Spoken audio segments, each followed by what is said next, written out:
नमस्कार। स्टडीज़ के YouTube channel में एक बार फिर से आपका स्वागत है। अपने टॉपिक चल रहा था राजस्थान के रीति रिवाज और प्रथाएं। पिछले वीडियो में राजस्थान के जो भी रीति रिवाज हैं, जो संस्कार हैं, वो संस्कार हमने पढ़ लिए थे। आज चर्चा करेंगे राजस्थान की प्रथाएं। कौन कौन सी प्रथाएं राजस्थान में प्राचीन काल में प्रचलित थी, कौन सी है जिन पर रोक लगा दी गई है, कौन सी है जो वर्तमान में भी चालू है। तो ये प्रथाएं एक तरह से ये जो प्रथाएं, इनको कुप्रथा, कुछ प्रथाएं हैं जिनको कुप्रथा के नाम से भी जाना जाता था, क्योंकि अत्याचार किए जाते थे इन प्रथाओं में। तो राजस्थान की प्रथाएं, सबसे पहले देखो, एक प्रथा है सती प्रथा। प्राचीन काल में राजस्थान में प्रचलित थी ये सती प्रथा। और सती प्रथा क्या होती थी, तो यदि किसी स्त्री का पति मर जाता था तो वो स्त्री भी अपने पति के साथ में ही जल करके मृत्यु को प्राप्त होती थी, आत्मदाह कर लेती थी, जिसको बोलते थे सती प्रथा। कुछ स्त्रियां अपने पुत्र की मृत्यु पर भी पुत्र के साथ भी सती होती थी। ऐसी सतियों को मां सती कहा जाता था। और कुछ स्त्रियां अपने पति की किसी निशानी के साथ में सती होती थी। इस प्रकार की सतियों को महासती कहा जाता था। तो सती प्रथा के लिए याद रखना कि पति के साथ में खुद भी जल करके और मृत्यु को प्राप्त करना, आत्मदाह करना, सती प्रथा। ये सती प्रथा एक तरह से कुप्रथा इसलिए थी क्योंकि कुछ महिलाएं थी जो स्वयं अपनी इच्छा से सती होती थी, लेकिन धीरे धीरे इस प्रथा ने विकराल रूप धारण कर लिया। ये जो सती प्रथा है राजपूत जाति में प्रचलित थी और इसने विकराल रूप इस प्रकार धारण कर लिया कि जबरदस्ती, कई बार जब स्त्रियां खुद सती नहीं होना चाहती थी तो जबरदस्ती उनको जलाया जाने लग गया। जब भी किसी की मृत्यु हो जाती थी तो उनको जबरदस्ती जला दिया जाता था, सती बना दिया जाता था। तो इस प्रकार से इसने एक कुप्रथा का रूप ले लिया था जिस पर रोक लगाई गई थी। और सती प्रथा पर रोक की अगर बात करें तो याद रखना 1822 बूंदी रियासत, जो राजस्थान की रियासतें थी उनमें बूंदी रियासत ने 1822 में रोक लगाई थी इस सती प्रथा पर। 1829 में जो गवर्नर जनरल थे गवर्नर जनरल विलियम बेंटिक ने 1829 में रोक के लिए अधिनियम लागू किया था। सती प्रथा पर रोक के लिए अधिनियम कब बनाया गया, तो विलियम बेंटिक ने 1829 में बनाया था। और विलियम बेंटिक के इस अधिनियम के तहत 1830 में सबसे पहले रोक लगाई थी अलवर रियासत में। पूछे कि सती प्रथा पर रोक लगाने वाली पहली रियासत कौन सी थी, तो बूंदी थी। जबकि विलियम बेंटिक के अधिनियम के तहत रोक लगाने वाली पहली रियासत कौन सी थी, तो वो थी अलवर रियासत। इस सती प्रथा को याद रखना कौन सी जाति में, तो राजपूत जाति में ये प्रचलित थी सती प्रथा। और इस सती प्रथा को सहमरण, सहगमन और अणवारोहण भी कहा जाता है। और यदि कोई स्त्री अपने पति की निशानी के साथ, किसी स्त्री का पति कहीं अन्यत्र गया हुआ है, उसकी वहीं मृत्यु होगी, तो उसकी निशानी के साथ सती हो रही है, निशानी के साथ सती होना कहलाता था अनुमरण। और इस प्रकार की सतियों को बोलते थे महासती। तो सती प्रथा सहमरण, सहगमन, अणवारोहण, निशानी के साथ सती होना अनुमरण कहलाता था। सबसे पहले सती प्रथा पर रोक लगाने वाला जो शासक था वो मोहम्मद बिन तुगलक ऐसा शासक हुआ था जिसने सबसे पहले सती प्रथा पर रोक के आदेश जारी किए थे, मोहम्मद बिन तुगलक। जबकि गवर्नर जनरल विलियम बेंटिक जो था उसने 1829 में इस पर रोक का अधिनियम जारी किया था। राजस्थान में सती प्रथा की अगर बात करें तो सती प्रथा की अंतिम जो घटना हुई थी वो 1987, अंतिम घटना 1987 में हुई थी दिवराला सीकर में है। और दिवराला सीकर में रूप कंवर जो है वो अपने पति माल सिंह के साथ में, कहीं उल्लेख माल सिंह मिलता है, कहीं मोहन सिंह मिलता है, तो नाम था माल सिंह या मोहन सिंह। तो माल सिंह के साथ में रूप कंवर जो है वो दिवराला सीकर में 1987 में सती हुई थी। और ये राजस्थान में सती प्रथा की अंतिम घटना मानी जाती है। राजस्थान में सती प्रथा की अंतिम घटना देवराला सीकर में हुई थी, जबकि पहले जो साक्ष्य मिलते हैं सती प्रथा के वो घटियाला के जो शिलालेख है जोधपुर में, वहां से साक्ष्य मिलते हैं इस सती प्रथा के। इसके अलावा ये जो सती प्रथा है इसके लिए याद रखना, राजस्थान में सती माता का सबसे बड़ा जो मंदिर है वो है झुंझुनू में रानी सती का मंदिर। नारायणी बाई जिनका मूल नाम था, पति का नाम तनधन दास था। तनधन दास हिसार के नवाब के सैनिकों से लड़ते हुए वीर गति को प्राप्त हुए थे और नारायणी बाई उनके साथ में सती हुई थी। रानी सती को दादी जी के नाम से भी जानते हैं। ये राजस्थान के नहीं विश्व का सबसे बड़ा सती मंदिर माना जाता है। तो पूछ ले कि रानी सती का मंदिर कहाँ है, तो झुंझुनू। और इन सतियों का जो मेला भरता है वो भाद्रपद अमावस्या को आती है सतिया अमावस्या, और इस सतिया अमावस्या को मेला भरता है सतियों का मेला। इसके अलावा विश्व का दूसरा बड़ा सती मंदिर जो है वो भी झुंझुनू में है, खेमी सती का मंदिर झुंझुनू। तो ये भी याद रखना इस सती प्रथा के लिए। आगे एक प्रथा है डाकन प्रथा, और डाकन प्रथा के लिए याद रखना, एक तो याद रखना आपको भील और मीणा। ये जो डाकन प्रथा थी ये भील और मीणा जाति में प्रचलित थी। दक्षिणी राजस्थान जो है, दक्षिणी राजस्थान में ज़्यादातर प्रचलित थी डाकन प्रथा। और डाकन प्रथा पर सबसे पहले 1853 में रोक लगाई गई थी महाराणा स्वरूप सिंह के काल में। मेवाड़ के महाराणा थे उस समय स्वरूप सिंह, और स्वरूप सिंह के काल में 1853 में मेवाड़ भीलकोर के कमांडेंट हुआ करते थे जेसी ब्रुक। ये जो मेवाड़ भीलकोर के कमांडेंट थे जेसी ब्रुक, इन्होंने 1853 में इस डाकन प्रथा पर रोक लगाई, जो कौन सी जाति में, तो मीणा और भील जाति में। यानी पहले के टाइम पे अगर किसी महिला का, स्त्री का पति या पुत्र मर जाता था तो उसको पीट पीट कर ये कहते हुए मार दिया जाता था कि ये डाकन है जो अपने पति को ही खा गई या अपने पुत्र को खा गई। तो ये एक तरह से कुप्रथा थी डाकन प्रथा, और इस पर रोक लगाई थी 1853 महाराणा स्वरूप सिंह के काल में। किसने लगाई थी, तो मेवाड़ भीलकोर के कमांडेंट थे जेसी ब्रुक, जिन्होंने रोक के आदेश जारी किए थे। इसके अलावा एक प्रथा है त्याग प्रथा प्रचलित थी। त्याग प्रथा के लिए याद रखना, त्याग प्रथा जो है वो राजपूत जाति में प्रचलित थी ये त्याग प्रथा। और क्या था इस त्याग प्रथा में, तो राजपूतों में जब लड़की का विवाह होता था तो लड़की के विवाह के पश्चात चारण भाट ढोली जाति के जो लोग थे वो मुंह मांगा इनाम मांगते थे, और उनको मुंह मांगा इनाम देना पड़ता था। एक तो लड़की की शादी में दहेज देओ मुंह मांगा, और दहेज देने के बाद में जो मुंह मांगा इनाम मांगा जाता था वो देओ। इससे दुखी होकर के राजपूत जाति में एक और प्रथा ने जन्म ले लिया था, कन्या वध प्रथा, जिसके आगे हम चर्चा करेंगे। तो ये त्याग प्रथा राजपूत जाति में, चारण भाट ढोली जाति के लोग मुंह मांगा इनाम मांगते थे और वो देना होता था। इस त्याग प्रथा पर सबसे पहले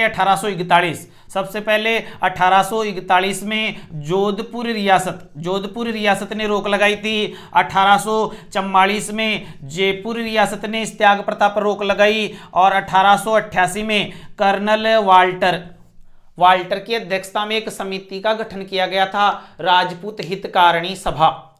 पूछ ले कि राजपूत हितकारिणी सभा का गठन कब हुआ, तो 1888 में हुआ था। किसकी अध्यक्षता में, कर्नल वाल्टर की अध्यक्षता में हुआ था राजपूत हितकारिणी सभा का गठन। और इस वाल्टरकृत राजपूत हितकारिणी सभा ने सीमित करने का प्रयास किया था त्याग प्रथा को सीमित। तो त्याग प्रथा पर रोक लगाने वाली पहली रियासत अगर आपसे पूछे तो वो थी जोधपुर रियासत।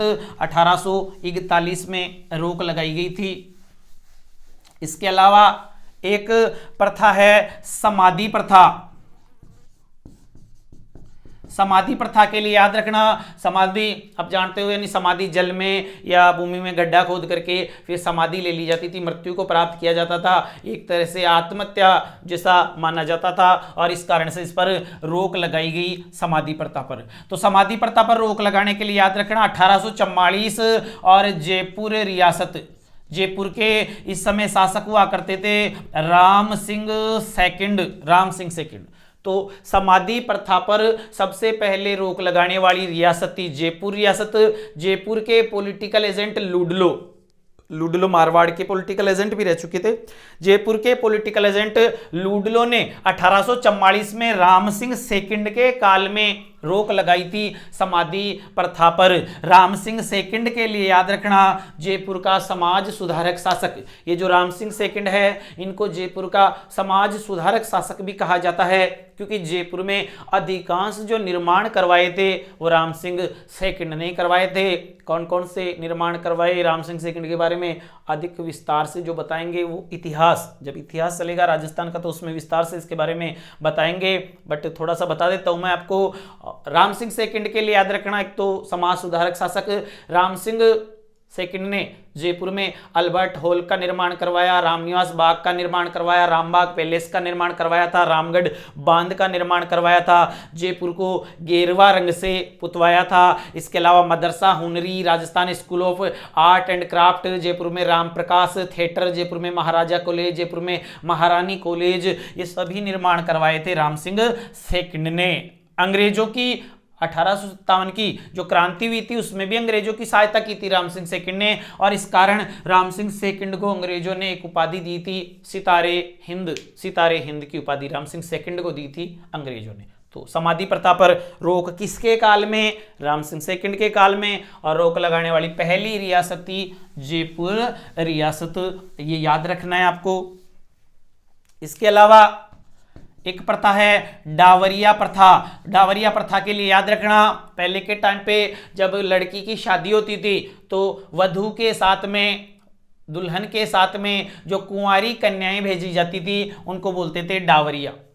वधू के साथ में जो राजा या जागीरदार की लड़की होती थी, लड़की की शादी में लड़की के साथ में जो कुंवारी कन्याएं भेजी जाती थी उनको बोलते थे डावरिया। ऐसे ही एक आता है ओलंदी। ओलंदा या ओलंदी क्या होती थी? तो जो दास दासियां, वधू के साथ में जो दासियां जो भेजी जाती थी उनको क्या कहा जाता था? ओलंदी कहा जाता था, और कुंवारी कन्याओं को कहा जाता था डावरिया।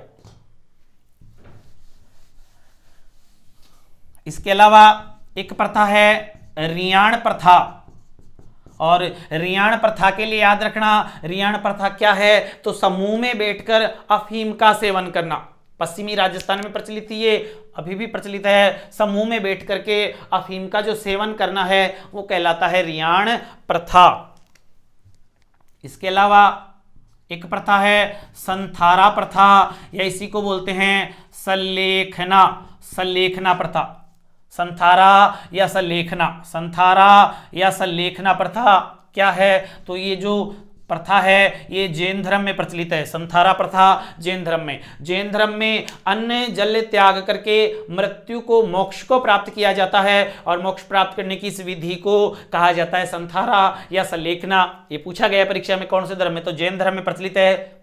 जो मौर्य वंश के संस्थापक थे चंद्रगुप्त मौर्य ने भी अपने अंतिम समय में, चंद्रगुप्त मौर्य ने जैन धर्म स्वीकार कर लिया था, और जैन धर्म की जो दीक्षा ली थी वो भद्रबाहु, जैन गुरु भद्रबाहु से दीक्षा ली थी चंद्रगुप्त मौर्य ने, और उनकी भी जो मृत्यु हुई थी चंद्रगुप्त मौर्य की श्रवणबेलगोला कर्नाटक में, वो इसी प्रथा सल्लेखना या संथारा प्रथा से हुई थी। तो याद रखना, संथारा सल्लेखना, अन्न जल त्याग कर मोक्ष को प्राप्त करना, सल्लेखना या संथारा प्रथा कहलाता है। इसके अलावा जो प्रथा है राजस्थान की, उनमें एक प्रथा है नाता प्रथा, एक प्रथा है नतारा प्रथा। नाता प्रथा के लिए याद रखना, परीक्षा में प्रश्न आ चुका है, आता है नाता क्या है? तो रिश्तों का एक नाम। नाता क्या है? तो रिश्तों का एक नाम ही क्या कहलाता है? नाता कहलाता है। और नतारा क्या है? तो विधवा स्त्री का पुनर्विवाह। विधवा स्त्री का पुनर्विवाह क्या कहलाता है? नतारा कहलाता है, विधवा स्त्री का पुनर्विवाह। अगर विधवा स्त्री का पुनर्विवाह उसके देवर के साथ में होता है उसको बोलते हैं गाध राणो। देवर के साथ में अगर विवाह किया जाता है तो गाध राणो कहलाता है।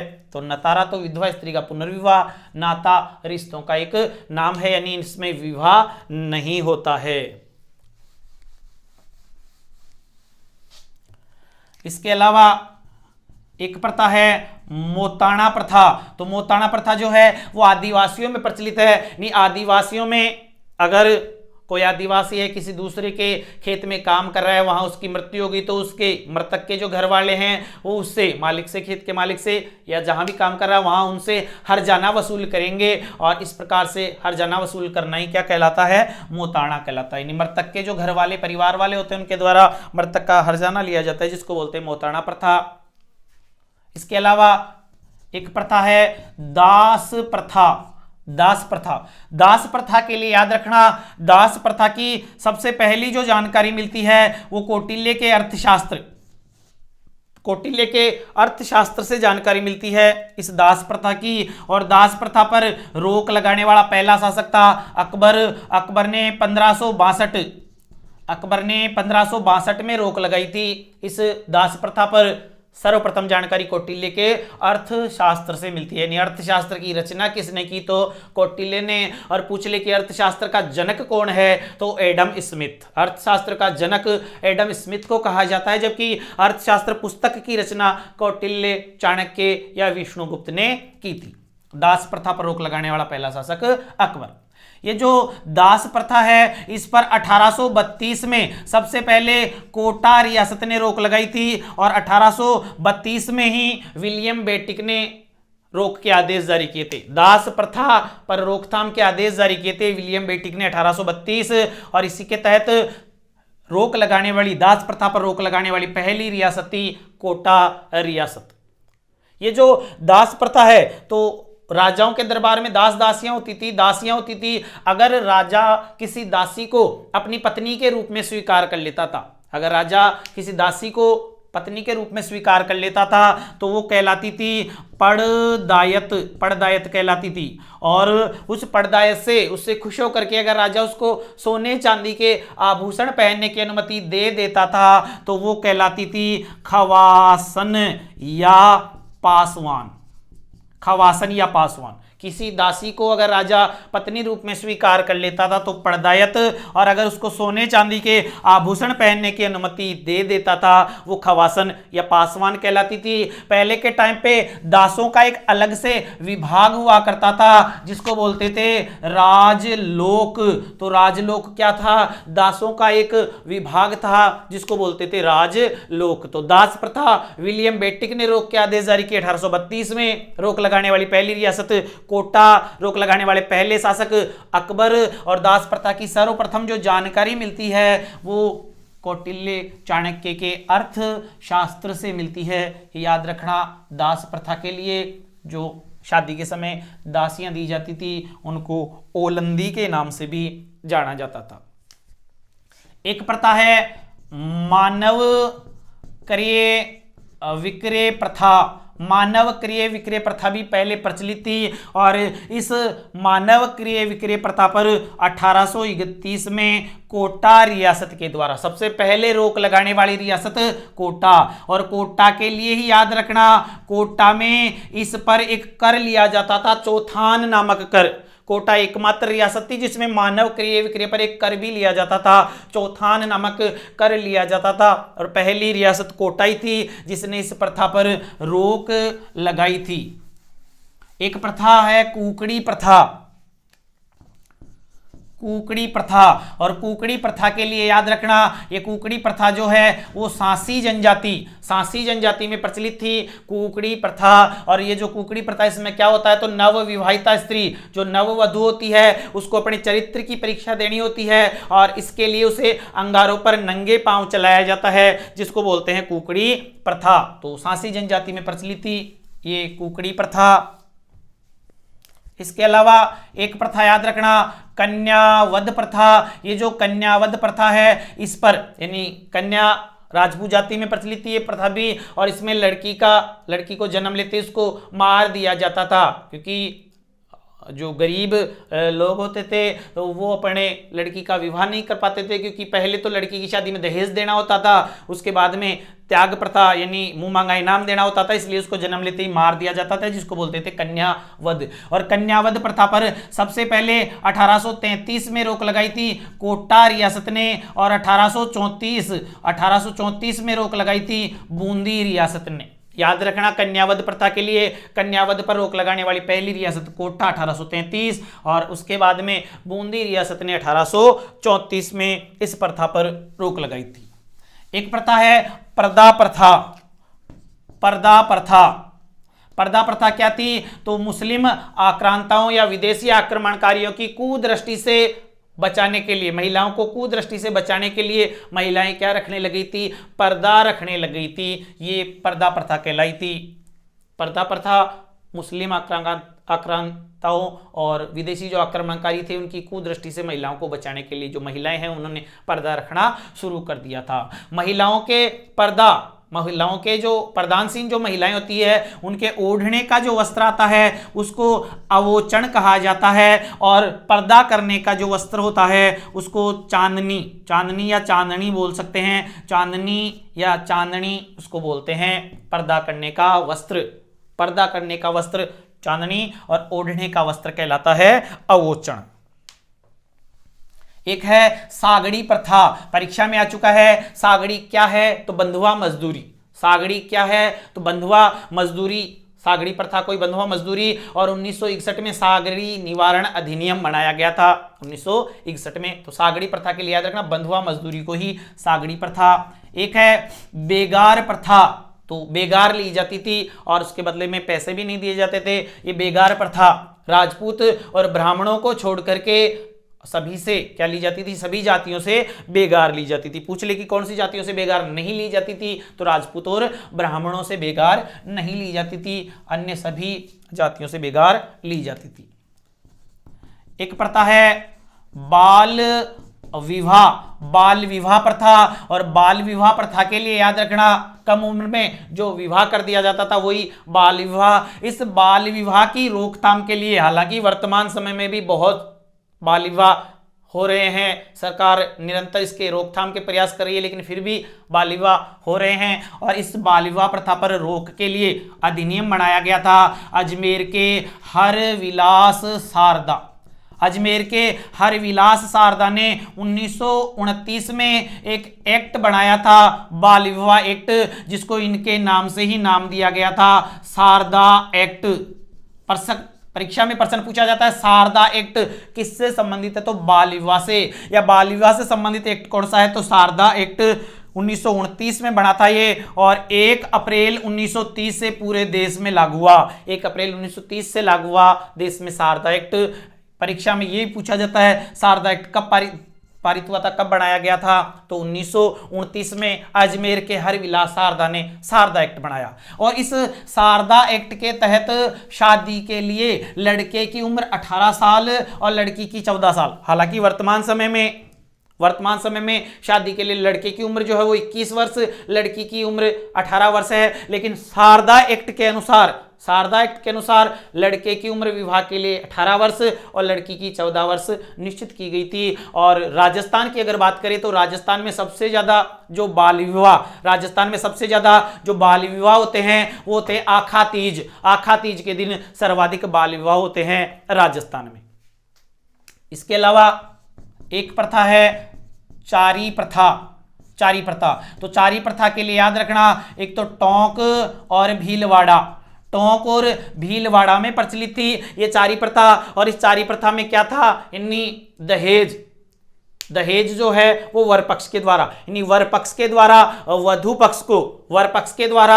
पक्ष को दहेज दिया जाता था इस चारी प्रथा में। पूछ ले कि चारी प्रथा कहां प्रचलित थी? तो टोंक और भीलवाड़ा में प्रचलित थी ये चारी प्रथा। इसके अलावा एक प्रथा है विधवा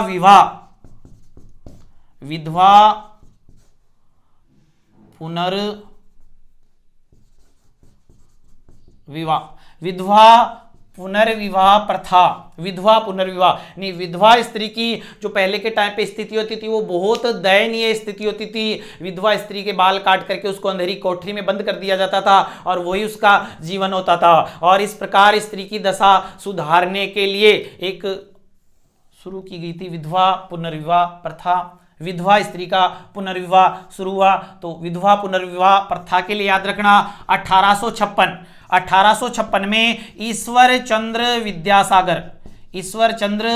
विद्यासागर और डलहौजी, लॉर्ड डलहौजी जो थे, ईश्वर चंद्र विद्यासागर और डलहौजी के प्रयासों से एक अधिनियम बनाया गया था, विधवा पुनर्विवाह अधिनियम। कब बनाया गया? तो 1856। पिछली बार रीट की परीक्षा में पूछा जा चुका है, इसके अलावा भी बहुत सारी परीक्षाओं में आ चुका है ये प्रश्न। विधवा पुनर्विवाह अधिनियम कब बना? तो 1856 में ईश्वर चंद्र विद्यासागर और डलहौजी के प्रयासों से बना था विधवा पुनर्विवाह अधिनियम। और जुलाई 1856 में लॉर्ड कैनिंग ने, जो गवर्नर जनरल कैनिंग थे, उन्होंने इस अधिनियम को लागू कर दिया था। तो बनाया ईश्वर चंद्र विद्यासागर डलहौजी के प्रयासों से, लागू किया था कैनिंग सरकार ने। आपको केवल ये अच्छे से याद रखना कि विधवा पुनर्विवाह अधिनियम कब? तो 1856। एक पुस्तक भी है विधवा पुनर्विवाह नामक पुस्तक किसने लिखी? तो चांदकरण शारदा नाम के एक व्यक्ति हैं जिन्होंने एक पुस्तक लिखी थी जिसका नाम है विधवा पुनर्विवाह पुस्तक। तो ये कुछ प्रथाएं हैं राजस्थान की जो आपको अच्छे से याद रखनी है, क्योंकि ये जो प्रथाएं आपको मैंने बताई है लगभग इन सभी में से परीक्षाओं में प्रश्न पूछे जाते हैं। तो आपको अच्छे से ये प्रथाएं याद रखनी है। आगे नया टॉपिक फिर आपके लिए लेके आएंगे, तो याद करते रहना राजस्थान जीके को। धन्यवाद।